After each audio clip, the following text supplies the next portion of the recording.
আজকে কিন্তু আমি রান্না করে না ভাত খেতে বসে গেছি। আমার প্রথমে ভাত, তার সঙ্গে কিন্তু লঙ্কা আর লবণটা কিন্তু আসল সেইটা লাগবে। তার সঙ্গে কি কি নিয়েছি দেখুন। এই যে কলমি শাকের ভাজা, মাছের পানিয়াখিয়া মাছের ঝাল দেওয়া, এটাকে কি বলেন আপনারা আমি তো জানি না, আমাদের গ্রামের ভাষা এখানে পানিয়াখিয়া মাছ বলি, ঝাল দেওয়া। এদিকে পানিয়াখিয়া মাছের টক নিয়ে বসে গেছি ভাত খেতে। ভাঙলাম, একটু লবণ তো নেবই, লবণ না হলে হবে না, অনেকে লবণ খান না, কিন্তু আমার লবণ দরকার। এরপর লবণটা নিলাম, এরপর ভাত খাচ্ছি। দেখুন কলমি শাকের ভাজা একটু নেব, কেমন হয়েছে দেখি।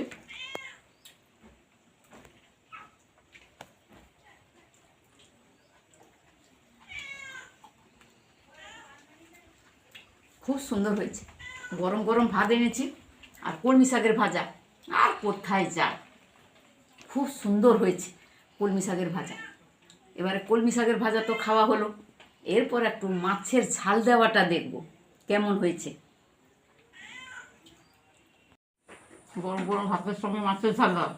এই যে মাছ নিলাম, ভেঙে নিয়েছি, কাঁটা কিন্তু আছে, দেখে খাবেন, কাঁটা কিন্তু আছে। কাঁটা আছে, কাঁটা হলে কি হলো, মাছের স্বাদ ভালো, আপনার বাড়িতে রান্না করে এইভাবে খাবেন। এরপর খাওয়া হলো, এরপর আমি খাবো মাছের টকটা খাবো। এই মাছের টকটা কিন্তু আমি একটু জুস দেখবো, এই যে জুসটা ভাতে দিলাম। এরপর কাঁচা লঙ্কাটা যে নিয়েছি দেখতে পাচ্ছেন, এটাতে মাখাবো ভালো করে, এই যে মাখিয়ে দিলাম কাঁচা লঙ্কা। বাঙালির তো টক হচ্ছে প্রধান, গরম গরম ভাতে গরম গরম টক, আর গরমও পড়েছে। এরপর কাঁচা লঙ্কা মাখালাম, এরপর চামচটা নিচে থাক, একটু মাছ ভেঙে আনবো, দেখি তো কেমন হয়েছে মাছটা।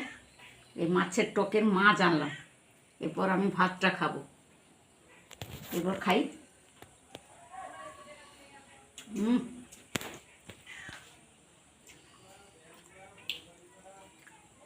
এত সুন্দর হয়েছে বন্ধু, আপনারা একবার ট্রাই করে দেখতে পারেন, কোনো কথা হবে না, এত সুন্দর লাগছে। আর বাঙালিরা তো, আমরা তো টকের প্রিয়, মাছ ভাতে প্রিয়, আর এত সুন্দর লাগছে মাছের টক, এত সুন্দর লাগছে গরম গরম ভাতে। এই যে লঙ্কাটা নিয়ে তো মাখিয়ে দিয়েছিলাম, আরও একটু মাখিয়ে দিই, গরম গরম ঝাল ঝাল লাগবে, ঝাল ঝাল মাছের টক আর গরম গরম ভাত, একটু লঙ্কা মাখিয়ে দিতে হবে, মাছের টক দিয়ে ভাত, আহ